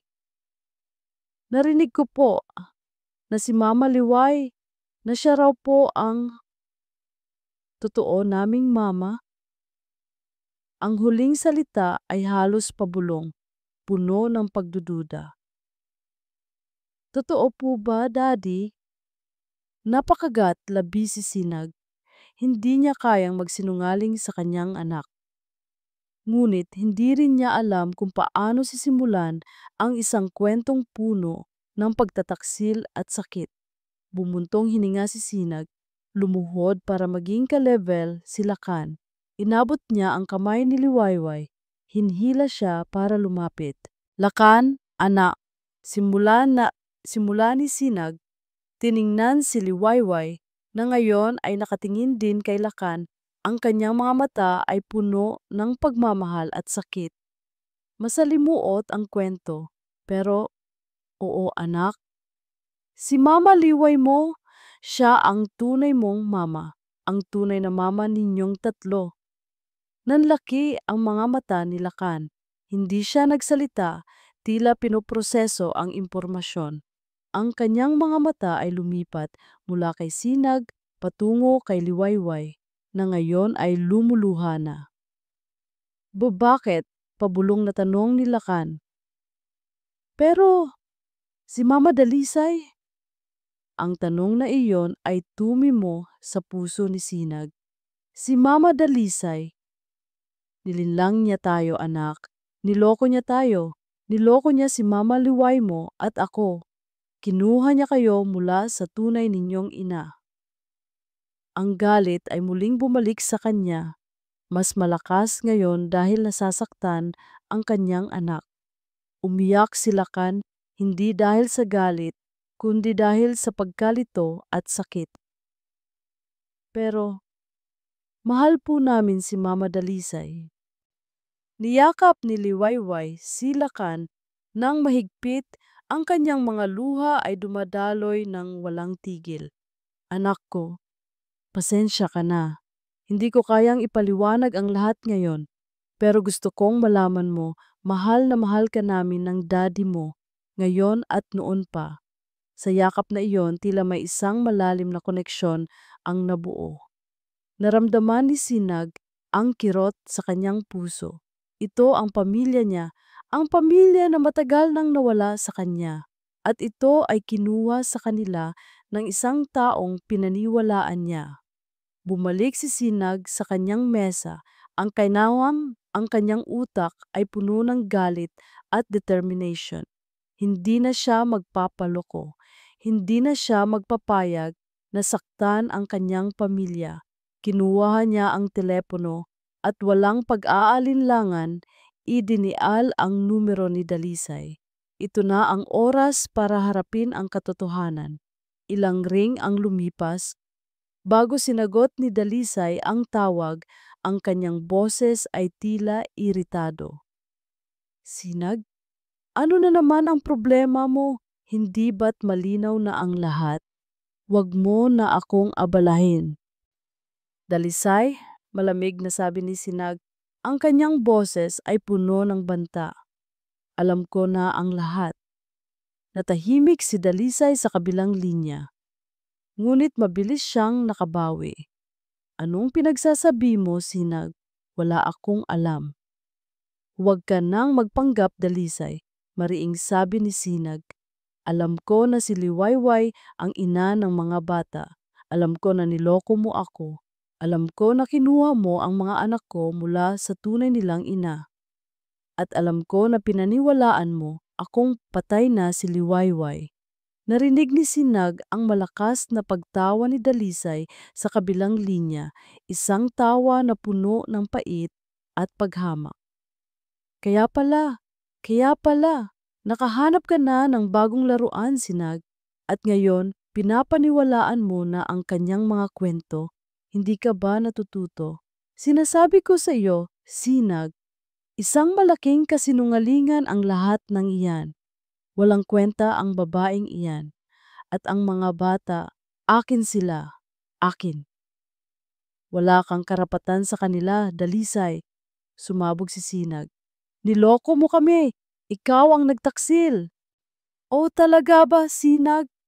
Naging matalim ang boses ni Dalisay, puno ng pagbabanta. Kung gusto mong malaman ng buong mundo ang lihim na yan, sige. Pero tandaan mo, marami akong alam. Marami akong hawak na sikreto na maaaring sumira sa pangalan mo. At kung ipipilit mo yan, sisiguraduhin kong pati ang mga anak mo, pati na ang tunay nilang ina, ay mawawalan ng lahat. Mawawalan ng kinabukasan. Sisirain ko kayong lahat. Napakuyom ang kamao ni Sinag. Ang boses ni Dalisay ay puno ng lason. At alam niyang kaya nitong gawin ang lahat ng sinasabi nito. Ang kanyang pekeng pagbagsak ay nagbigay sa kanya ng insight sa tunay na kaluluwa ni Dalisay. Ngayon, alam niyang handa itong gawin ang anumang bagay para protektahan ang kanyang sarili. Hindi mo kami kayang sirain, Dalisay, matatag na sabi ni Sinag. Mananaig ang katotohanan at babayaran mo ang lahat ng ginawa mo. Ibinaba ni Sinag ang telepono bago pa makasagot si Dalisay. Ang kanyang puso ay kumikirot sa galit, ngunit ang kanyang isip ay malinaw. Hindi na ito, hindi na. Ito ay tularo. Ito ay isang digmaan. Lumapit si Liwayway sa kanya. Ang kanyang mukha ay puno ng pag-aalala. Anong sabi niya, Sinag? Tumingin si Sinag kay Liwayway. Ang kanyang mga mata ay puno ng determinasyon. Gagawin niya ang lahat para sirain tayo, ngunit hindi na natin siya hahayaan. Magkasama tayo, Liwayway. Ipaglalaban natin ang ating pamilya. Niyakap ni Sinag si Liwayway. Ang kanyang puso ay puno ng pag-asa at lakas. Sa wakas, hindi na siya nag-iisa. May kasama na siyang ipaglalaban. Ngunit sa labas ng mansyon ng amihan, sa gitna ng kadiliman ng gabi, mayroong isang kotse na nakaparada. Sa loob nito, si Dalisay ay nakaupo. Ang kanyang mukha ay puno ng pagkamuhi. May hawak siyang telepono at nakikipag-usap sa isang hindi kilalang tao. Gawin mo ang plano, malamig niyang sabi. Ang kanyang boses ay tila galing sa impyerno. Kailangan kong mawala ang babaeng iyan at ang mga bata. Kailangan kong makuha silang muli. Hindi ko hahayaang sirain nila ang pangalan ko. Gumamit ka ng kung anong paraan, gawin mo na. Ang pagkabigla at sakit ni Lakan ay nagdulot ng matinding kirot sa puso ni Liwayway. Ngunit sa yakap ni Sinag, naramdaman niya ang lakas na kailangan niya. Hindi na siya ang mahinang Liwayway ng nakaraan. Siya ay isang ina na handang lumaban para sa kanyang mga anak. Kinabukasan, naging abala sina Sinag at Liwayway sa pagpaplano. Agad na kinuntak ni Sinag si Attorney Ramirez. Ipinaliwanag ang lahat ng nangyari at ipinakita ang DNA test result at ang lumang larawan. Si Attorney Ramirez, na matagal nang pinagkakatiwalaan ni Sinag, ay nagulat at labis na nagalit sa panlilinlang ni Dalisay. Hindi ito basta-bastang kaso, Sinag. Mariing sabi ni Attorney Ramirez, ang mga kasinungalingan ni Ms. Monteverde ay napakalalim. Kailangan natin ng matibay na ebidensya para maipakita sa korte na siya ay hindi karapat-dapat na maging ina at lalong hindi siya karapat-dapat sa anumang karapatan sa mga bata. Habang nagpaplano, naging mas maingat sina Sinag at Liwayway. Alam nilang hindi basta-basta susuko si Dalisay. At tama sila. Isang hapon, habang si Liwayway ay abala sa pagtulong sa mga bata sa kanilang homework sa aklatan ng mansyon ng amihan, isang hindi kilalang numero ang nag-text sa kanya. Huwag kang lumaban o may mas masama pang mangyayari sa mga anak mo. Kasama ng text message ay isang larawan. Larawan niya at ng mga bata na naglalaro sa hardin ilang araw lamang ang nakalipas. Ang larawan ay kinuha mula sa malayo, tila may nagmamanman sa kanila. Napalaglag ni Liwayway ang kanyang telepono, ang kanyang puso ay humahampas ng napakabilis. Hindi lamang ito pagbabanta sa kanya, kundi sa kanyang mga anak. Nang makita ni Sinag ang text message at ang larawan, sumiklab ang kanyang galit. Ginagawa na niya ang kanyang pagbabanta. Mariing sabi ni Sinag, kailangan nating maging mas maingat. Kailangan ko ng dagdag na seguridad. Ngunit, ngunit hindi lamang iyon ang pag-atake ni Dalisay. Kinabukasan isang balita ang kumalat sa social media at sa mga tabloid, mga malisyosong chismis tungkol kay Liwayway. Sinabi sa mga balita na si Liwayway ay isang gold digger, isang babaeng sumisira sa pamilya, at isang mapanlinlang na yaya na nagnanais lamang ng pera ni Sinag. Ang mga tsismis na iyon ay may bahid ng katotohanan, ngunit binaluktot upang sirain ang kanyang reputasyon. Ang mga larawan ni Liwayway kasama ang mga bata ay ipinakita at ang caption ay tila nagpapahiwatig na siya ay isang oportunista. Hindi ko akalaing gagawin niya ito. Nanginginig na sabi ni Liwayway habang tinitingnan ang kanyang sariling mukha sa balita. Gagawin niya ang lahat para siraan ako. Huwag mong intindihin ang mga iyan, Liwayway, sabi ni Sinag, niyakap siya. Alam natin ang totoo. Iyan ang paraan niya para guluhin ka. Habang naghahanap sina Sinag at Liwayway ng mga ebidensya, isang tawag ang natanggap ni Atty. Ramirez. Ito ay mula sa isang dating yaya na nagtrabaho sa mansyon ng amihan bago pa dumating si Liwayway. Atty. Ramirez, may gusto po akong sabihin sa inyo. Ang boses ng babae sa kabilang linya, tila takot ngunit determinado. Narinig ko po ang mga balita tungkol kay Miss Liwayway at kay Miss Dalisay. At pakiramdam ko po, kailangan ko nang magsalita. Ang dating yaya, si Aling Nena, ay inanyayahan sa mansyon ng amihan. Naging mahirap para kay Aling Nena na magsalita, ngunit sa paghikayat ni Liwayway at Sinag, nagsimula siyang magkwento. Matagal na po akong nagtatrabaho sa mansyon ng amihan, simula ni Aling Nena, ang kanyang mga kamay ay nanginginig. Noong una po akong dumating, hindi pa po pinanganak ang mga bata. Nandoon pa po si Dalisay, nagpapanggap na buntis. Nagkatinginan sina Sinag at Liwayway. Ang kanilang mga puso ay humahampas ng mabilis. Nakita ko po si Dalisay na nagtago ng kanyang tiyan gamit ang mga pilo at tela. At pagkatapos, nawala po siya ng ilang linggo.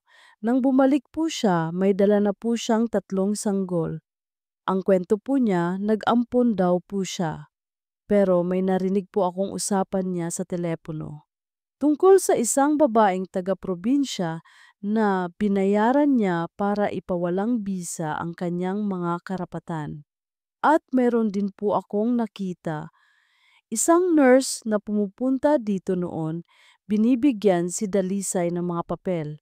Tila may tinatakpan silang isang bagay. Naglabas si Aling Nena ng isang lumang larawan. Larawan ng isang nurse na kasama si Dalisay na may hawak na folder. Ito po ang nurse Atty. Ramirez. Si Nurse Elena po. Isang malaking bahagi ng puzzle ang nabuo. Ang nurse, ang tagapamahala ng mga papeles. Ang taong maaaring maging susi para bubuksan ang lahat ng kasinungalingan ni Dalisay. Cliffhanger. Habang nag-uusap sila Narinig nila ang malakas na pagtunog ng sirena ng pulis mula sa labas ng mansyon ng amihan. Nagkatinginan sina Sinag at Liwayway, puno ng pagkalito. "Ano yan?" tanong ni Sinag, tumayo. Nagmamadaling lumabas si Sinag at Liwayway. Nakita nila ang dalawang patrol car na nakaparada sa harap ng gate. Lumabas ang dalawang pulis. "Narito po ba si Miss Liwayway Alitaptap?" tanong ng isang pulis ang kanyang mukha ay seryoso. "Ako po," sagot ni Liwayway, ang kanyang puso ay bumibilis. "Mayroon po kaming warrant of arrest para sa inyo, Miss Alitaptap," sabi ng pulis. "Inakusahan po kayo ng pagnanakaw at paninirang puri." Nanlaki ang mga mata ni Liwayway. Pagnanakaw? Paninirang puri? Alam niyang ito ay gawa ni Dalisay. "Hindi po totoo iyan," sigaw ni Sinag, humakbang sa harap ni Liwayway. "Ito ay gawa-gawa lang ni Dalisay Monteverde." "Patawad po sir," sabi ng pulis. "Kailangan po namin siyang arestuhin." Naramdaman ni Liwayway na hinila siya ng mga pulis. Sa mga sandaling iyon, ang kanyang mundo ay tila gumuho. "Mama Liway!" sigaw ni Lakan na ngayon ay lumabas na rin kasama sina Maya at Bato. Nakikita ang eksena. Nilingon ni Liwayway ang kanyang mga anak. Ang kanyang puso ay puno ng sakit. Hindi niya kayang iwanan sila, ngunit wala siyang magawa. "Huwag kayong mag-alala anak," pabulong niyang sabi bago siya hilahin ng mga pulis. "Babangon si Mama, babalik ako." Ang pag-aresto kay Liwayway ay isang matinding sampal sa mukha ni Sinag, isang malinaw na deklarasyon ng digmaan mula kay Dalisay. Ngunit sa halip na sumuko, lalo lamang nitong pinatibay ang kanyang determinasyon. Nakita niya ang takot sa mga mata ng kanyang mga anak nang makita nilang kinukuha si Liwayway, at iyon ang nagtulak sa kanya upang maging mas matatag. Agad na kinuntak ni Sinag si Attorney Ramirez. Sa loob lamang ng ilang oras, napalaya nila si Liwayway sa piyansa, ngunit alam nilang nagsisimula pa lamang ang tunay na laban. Sa loob ng opisina ni Atty. Ramirez, nag-uusap sina Sinag, Liwayway at Aling Nena. Ang bawat isa ay may hawak na piraso ng katotohanan na kailangan nilang pagsama-samahin. Si Aling Nena ay nagbigay ng kanyang buong pahayag, detalyado ang lahat ng kanyang nakita at narinig tungkol sa pagpapanggap ni Dalisay na buntis at ang kanyang mga lihim na transaksyon. "Ito ang susi natin, Aling Nena," mariing sabi ni Atty. Ramirez. "Hawak ang pahayag. Ang iyong testimonya ay magpapabigat sa kaso laban kay Miss Monteverde. Kailangan din nating mahanap ang nurse na iyon." Dagdag ni Sinag, ipinapakita ang larawan ni Nurse Elena na ibinigay ni Aling Nena. Siya ang may alam sa lahat ng detalye kung paano kinuha ni Dalisay ang mga bata. Si Liwayway naman ay tahimik, ngunit ang kanyang mga mata ay puno ng determinasyon. Ang kanyang pagiging inosente ay nasira, ngunit ang kanyang pagiging ina ay lalong lumakas. Handa siyang harapin ang lahat para sa kanyang mga anak. "Kailangan nating maging handa, Liwayway," sabi ni Sinag, hinawakan ang kanyang kamay. "Gagawin ni Dalisay ang lahat para pabagsakin ka, ngunit mananaig ang katotohanan." Dumating ang araw ng paglilitis, at ang courtroom ay puno ng mga mamamahayag, mga curious na tao, at ang mga kaibigan ni Dalisay na dumating upang magbigay ng suporta. Si Dalisay ay nakaupo sa kanyang upuan, may perpektong ayos. Ang kanyang mukha ay puno ng pagpapanggap na inosente. tila siya ang biktima. Nagsimula ang paglilitis at iprinisinta ni Atty. Ramirez ang kanilang mga ebidensya. Ang testimonya ni Aling Nena ang unang narinig ng korte. Nagsalita si Aling Nena ng matapang, detalyado ang lahat ng kanyang nakita at narinig sa mansyon ng amihan. Ang mga kasinungalingan ni Dalisay tungkol sa kanyang pagbubuntis at ang pagdating ng 3 sanggol. Ngunit nagawa ni Dalisay na kontrahin ang testimonya ni Aling Nena. Sinasabing siya ay isang mapanirang puri na empleyado na may motibo na makapanira dahil sa pagtanggal niya rito. Ang kanyang abogado ay mahusay at tila pinaniniwalaan ng ilan ang kanyang kwento. Pagkatapos, si Sinag ang tumayo. Nagbigay siya ng kanyang pahayag tungkol sa kanyang pagkalugi, ang pag-abandona ni Dalisay sa kanila, at ang kanyang pagkakakilala kay Liwayway. Ngunit ang kanyang testimonya ay kinukwestiyon din, sinasabing siya ay naghahanap lamang ng paraan para makatakas sa kanyang mga responsibilidad at ginagamit si Liwayway para sirain si Dalisay. Pagkatapos, dumating ang pinakamahirap na bahagi. Si Liwayway ang tumayo sa witness stand. Ang kanyang puso ay humahampas ng malakas. Ngunit ang kanyang determinasyon ay mas malakas. Mes alitaptap, sabi ng abogado ni Dalisay, ang kanyang boses ay mapanlinlang. Hindi ba't ikaw ang dating yaya na nakita ni Mr. De La Riva at ngayon bigla kang nagpapanggap na ikaw ang ina ng mga bata? Hindi ba't ito ay isang malaking kasinungalingan para lamang makuha mo ang kayamanan ni Mr. De La Riva? Tiningnan ni Liwayway ang abogado. Pagkatapos ay tumingin siya kay Dalisay na nakangisi ng lihim. Hindi po ako nagpapanggap, sir. Matatag na sabi ni Liwayway. Ang kanyang boses ay malinaw sa kabila ng kaba. Ako po ang tunay na ina ng mga bata. Isang bulong-bulungan ang umalingaw-ngaw sa courtroom. At paano mo po mapapatunayan iyan? Mapanlinlang na tanong ng abogado. Huminga ng malalim si Liwayway. Mayroon po akong DNA test result. At mayroon din po akong alaala ng isang nakaraan na pilit binura sa akin, alaala ng isang araw na kinuha ang mga anak ko.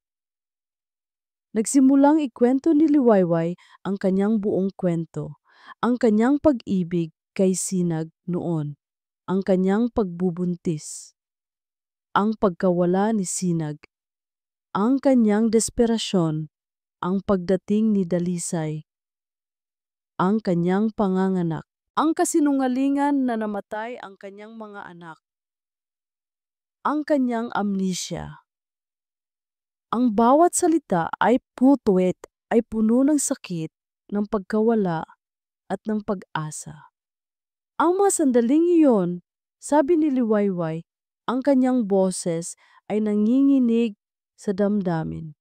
Ang mga sandaling naniwala akong namatay ang aking mga anak ay ang pinakamadilim na bahagi ng aking buhay. Ngunit hindi sila namatay. Kinuha sila sa akin. Kinuha sila ng isang taong nagpanggap na kaibigan. Kinuha sila ng isang taong walang puso. Tumingin si Liwayway kay Dalisay.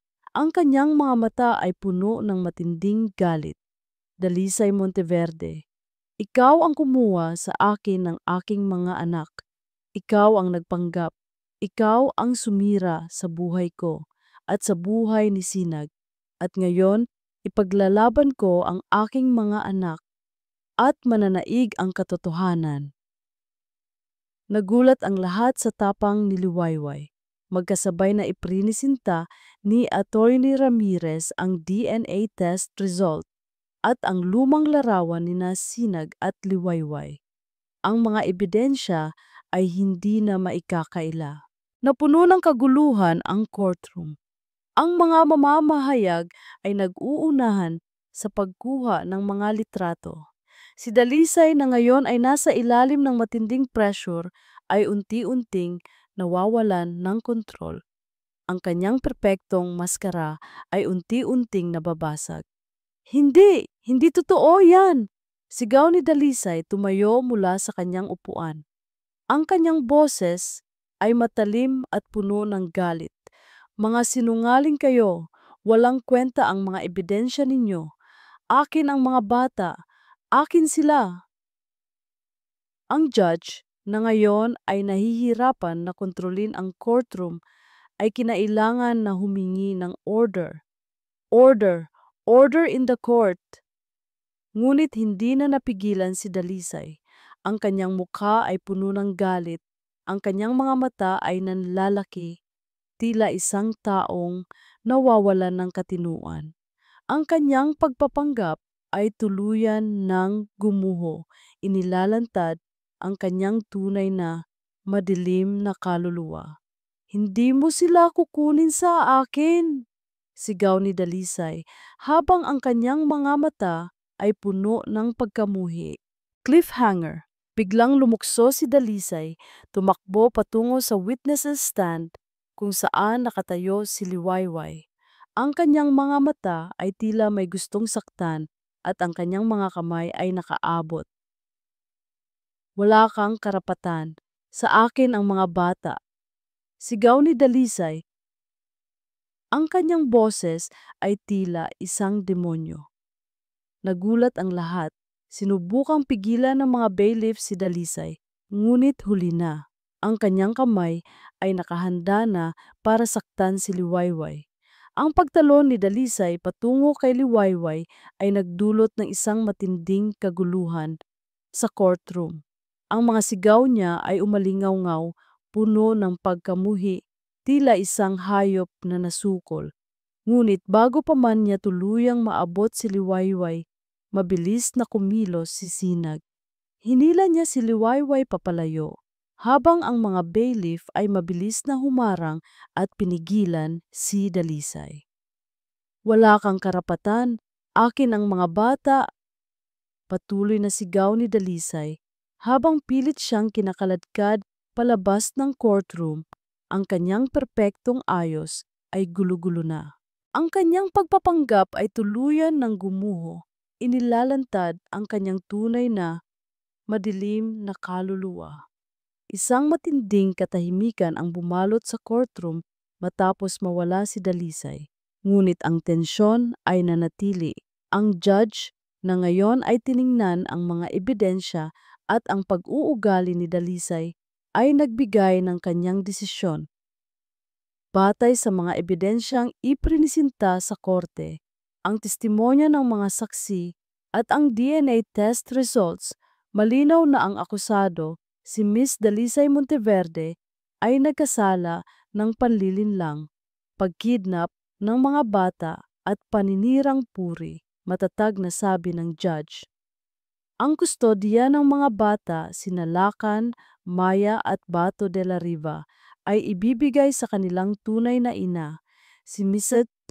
Liwayway Alitaptap, at sa kanilang ama, si Mr. Sinag de la Riva. Si Miss Dalisay Monteverde ay mananagot sa batas sa lahat ng kanyang ginawa. Ipinaaaresto siya. Isang matinding pagbulong ang umalingaw-ngaw sa courtroom. Si Sinag ay agad na niyakap si Liwayway. Ang kanyang mga mata ay puno ng luha at pag-asa. Ang katarungan ay nananaig. Kinuha ng mga pulis si Dalisay, na ngayon ay tahimik na. Ang kanyang muka ay walang emosyon, tila isang taong nawala ng lahat. Kinamumuhian siya ng lahat. Ang kanyang mundo ay gumuho at wala siyang sinisisi kundi ang kanyang sarili. Nang makalabas sila sa courtroom, sinalubong sila ng mga mamamahayag. Ngunit ngayon, si Sinag ay hindi na nagtago.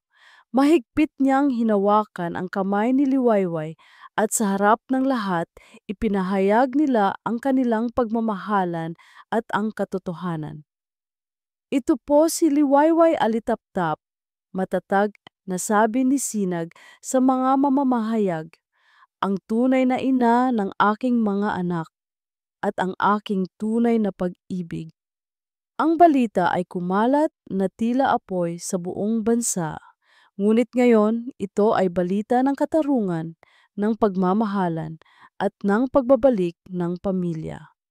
Pagbalik nila sa mansyon ng amihan, sinalubong sila ng tatlong maliliit na figura. Sinalakan, Maya, at Bato ay tumakbo patungo kay Liwayway. Ang kanilang mga mata ay puno ng luha at pag-asa. Mama Liway! Sabay-sabay nilang sigaw at niyakap si Liwayway ng mahigpit. Sa mga sandaling iyon, naramdaman ni Liwayway ang init ng pagmamahal. Ang kanyang mga anak, ang, ang kanyang mga anak na matagal nang nawala. Yumakap siya pabalik ng mahigpit, umiiyak din, ngunit luha ng kaligayahan. Tiningnan niya si Sinag at nakita niya ang ngiti sa kanyang labi. Ang ngiti na matagal na niyang hinintay. Mama, pabulong na sabi ni Lakan habang niyayakap siya. Hindi ka na po ba mawawala ulit sa amin? Hindi na anak, sagot ni Liwayway, hinalikan ang ulo ni Lakan. Mananatili na si Mama sa inyo, sa atin, magkasama tayo. Kinabukasan, nagsimula ang kanilang bagong buhay. Hindi na mansyon ng amihan ang kanilang tahanan. Nagpasya, sina Sinag at Liwayway na lumipat sa isang mas simpleng bahay, isang bahay na puno ng init at pagmamahal, malayo sa karangyaan at kasinungalingan ng nakaraan. Sa kanilang bagong tahanan, isang hapon, habang naglalaro ang mga bata sa hardin, lumuhod si Sinag sa harap ni Liwayway, may hawak na maliit na kahon. Liwayway, simula ni Sinag, ang kanyang boses ay puno ng pagmamahal. Matagal tayong nawala sa isa't isa. Maraming sakit, maraming kasinungalingan. Ngunit ngayon, narito tayo, magkasama. Ikaw ang liwanag ng buhay ko, ang tunay na ina ng ating mga anak, at ang tanging babaeng gusto kong makasama habang buhay. Binuksan niya ang kahon at sa loob nito ay isang simpleng singsing, ngunit may kinang na tila nagsasabing pag-ibig. Liwayway alitaptap, papakasalan mo ba ako? Magtatayo tayo ng isang pamilyang puno ng pagmamahal, katotohanan at paghilom. Ang mga luha ni Liwayway ay dumaloy, ngunit luha ng kaligayahan. Oo, Sinag. Oo, papakasalan kita. Niyakap niya si Sinag ng mahigpit at sa mga sandaling iyon, naramdaman niya ang isang kapayapaan na matagal na niyang hinahanap. Ang kanyang pamilya, ang kanyang pag-ibig, ang kanyang kinabukasan. Ngunit alam niyang ang paghilom ay hindi madali. Kinailangan nilang ipaliwanag ang lahat sa mga bata sa paraan na mauunawaan nila. Isang gabi, habang nakaupo sila sa salas, niyakap ni Liwayway ang tatlong bata at si Sinag ay umupo sa tabi nila. Mga anak, simula ni Liwayway, ang kanyang boses ay malambing. May gusto kaming ikwento sa inyo tungkol sa isang prinsesa na nawala sa kanyang pamilya at tungkol sa isang prinsipe na matagal ding naghahanap. Kinuwento nila ang buong kwento, dahan-dahan, maingat, ngunit puno ng katotohanan at pagmamahal. Ipinaliwanag nila kung paano nalinlang si Dalisay at kung paano naging muling nabuo ang kanilang pamilya. Ang mga bata ay nakikinig ng mabuti, ang kanilang mga mata ay puno ng pagkalito, sakit at pag-unawa. Ngunit sa huli, ang kanilang mga mata ay napuno ng pagmamahal. Kaya po, ikaw po talaga ang mama namin? Tanong ni Maya, ang kanyang boses ay maliit. Oo anak, sabi ni Liwayway, hinalikan siya sa noo. Ako ang mama ninyo, at si Daddy, siya ang daddy ninyo. Niyakap nilang lahat ang isa't isa, isang yakap na puno ng pagmamahalan, paghilom at pag-asa. Habang nakatingin sa mga bituin mula sa bintana, naramdaman ni Sinag ang kamay ni Liwayway sa kanyang kamay. Sama-sama tayo, Sinag, sabi ni Liwayway, ang kanyang boses ay puno ng pag-asa. May mga sugat pa, pero maghihilom din ang lahat. Niyakap ni Sinag si Liwayway at tiningnan ang mga bata na natutulog na ngayon sa kanilang mga kama, payapa. Sa wakas, ang kanilang pamilya ay buo na, ngunit ang paglalakbay ay hindi pa tapos. Ang paghilom ay isang mahabang proseso, at sa labas ng kanilang bagong tahanan, sa isang tahimik na sulok ng baryo, may isang figura ang nagmamanman. Isang taong hindi pa tapos sa kanyang mga plano. Isang taong may mas malalim pang lihim na hawak na maaring muling gumulo sa kanilang bagong kapayapaan. Ang araw sa Baryo Pag-asa ay nagising na tila may bagong pag-asa. Ang sinag ng araw ay sumisilay sa bintana ng simpleng bahay ni Sinag. Hindi na ito ang mansyon ng amihan, ngunit para kay Sinag, ito ang tunay niyang tahanan. Isang tahanan na puno ng tawanan ng mga bata, ng amoy ng lutong bahay, at ng init ng pagmamahal. Ang kanyang pekeng pagbagsak ay nagbigay sa kanya ng tunay na kalayaan, at ang pagkawasak ng kanyang dating buhay ay nagbigay daan sa isang pamilyang buo at totoo. Bumangon si Sinag mula sa kama at nakita niya si Liwayway na abala na sa paghahanda ng almusal. Ang amoy ng kape at bagong lutong pandesal ay bumabalot sa buong bahay. Sa salas, narinig niya ang tawanan ni Lakan, Maya at Bato. Unti-unti silang nasasanay sa kanilang bagong buhay at sa katotohanan na si Liwayway ang kanilang tunay na ina. Hindi ito madali, puno ng mga tanong at pagkalito sa simula. Ngunit sa tiyaga at pagmamahal ni Sinag at Liwayway, unti-unti nilang natanggap ang lahat. Daddy, bilisan mo na po, nagugutom na po ako, sigaw ni Maya habang patakbong lumapit kay Sinag. Ang kanyang mga mata ay kumikinang sa tuwa. Niyakap ni Sinag si Maya at hinalikan sa noo. Paparating na si Daddy, anak, huwag kang mag-alala. Sa hapagkainan, kumpleto silang kumain. Ang mga bata ay abala sa pagkwento ng kanilang mga pangarap, ng kanilang mga paboritong laro. Si Liwayway ay nakikinig ng mabuti, nagbibigay ng mga payo at tawa. Si Sinag naman ay pinagmamasdan silang lahat. Ang kanyang puso ay puno ng pasasalamat. Matagal na niyang hindi naramdaman ang ganitong kapayapaan. Pagkatapos ng almusal, nagtulungan silang maglinis. Si Lakan, na dati ay mahilig magkalat, ay ngayon ay tumutulong na sa pagliligpit ng mga plato. Si Maya at Bato naman ay abala sa paglalaro ng kanilang mga laruan, ngunit sa paraan na hindi na magulo. Ang disiplina ni Liwayway ay iba. Ito ay nakabase sa pag-unawa at pagmamahal, hindi sa takot. Isang araw, nagpasya sina Sinag at Liwayway na magdaos ng isang maliit na salo-salo sa kanilang bagong tahanan. Inanyayahan nila ang ilang malalapit na kaibigan, kabilang si Atty. Ramirez at si Aling Nena, na malaki ang naitulong sa kanilang kaso. Dumating din ang ilan sa mga lumang kaibigan ni Liwayway mula sa Baryo Pag-asa, mga taong naging saksi sa kanyang paghihirap. Ang bahay ay napuno ng tawanan, ng kwentuhan at ng musika. Ang mga bata ay tumatakbo, naglalaro kasama ang mga matatanda. Nagsalita si Atty. Ramirez. Sinag, Liwayway, masaya akong nakita kayong ganyan. Ang tunay na kayamanan ay hindi nasusukat sa pera, kundi sa pagmamahal, mamahal at pamilya.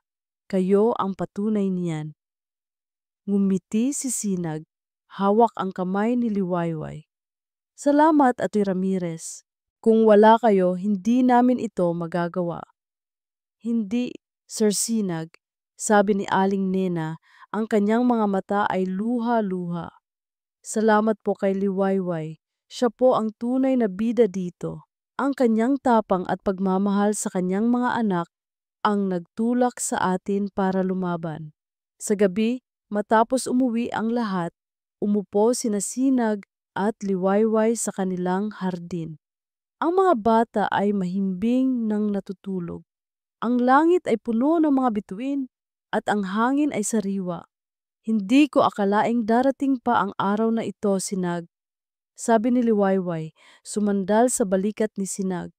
Matagal na akong nag-iisa, matagal na akong nawala ng pag-asa. Ngunit ngayon, ang lahat ay tila isang panaginip. Ito ay tunay, Liwayway.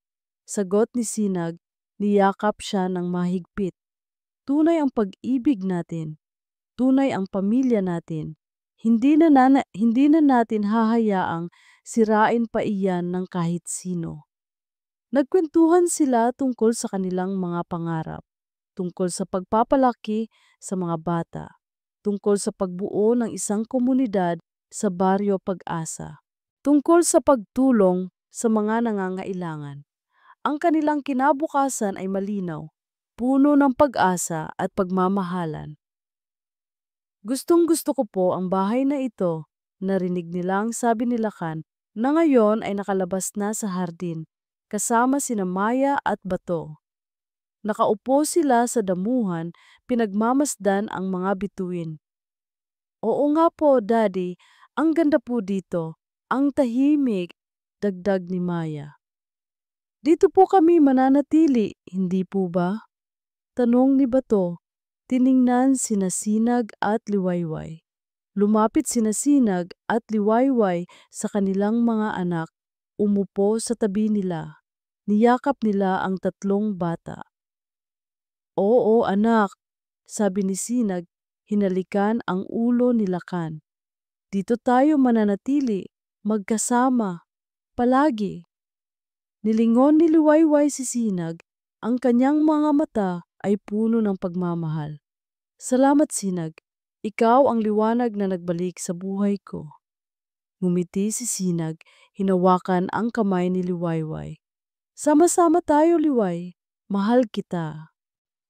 Mga minamahal naming tagapakinig, sa kwento ni Sinag at Liwayway, natutunan natin na ang tunay na pag-ibig ay hindi lamang matatagpuan sa panlabas na anyo o sa kayamanan. Ito ay nasa katotohanan, sa pagmamahalan, at sa walang hanggang lakas ng isang ina na ipinaglalaban ang kanyang mga anak. Ang pagpapatawad sa sarili, ang paghilom mula sa mga sugat ng nakaraan, at ang tapang na harapin ang kasinungalingan ay mga susing aral na nagbigay liwanag sa kanilang paglalakbay. Hindi kayang takpan ng anumang kadiliman ang sinag ng tunay na pamilya na nakatayo sa pundasyon ng pagtitiwala at buong pusong pagmamahalan. Maraming salamat po sa inyong walang sawang pagsubaybay sa kwentong ito.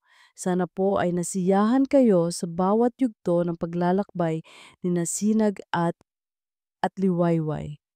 Kung mayroon po kayong nais marinig na uri ng kwento sa aming channel, huwag po kayong mag-atubiling mag-iwan ng inyong mga komento sa ibaba.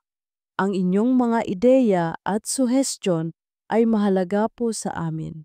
Hindi dito nagtatapos ang ating paglalakbay. Marami pa pong kwentong kasing ganda at mas puno ng aral dito sa aming channel.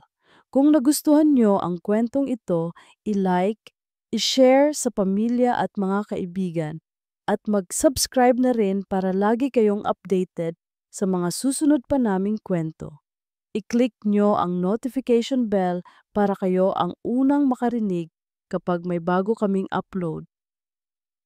Pagpalain po kayo ng Panginoon, kayo at ang inyong buong pamilya. Hanggang sa muli, kilig bawat sandali.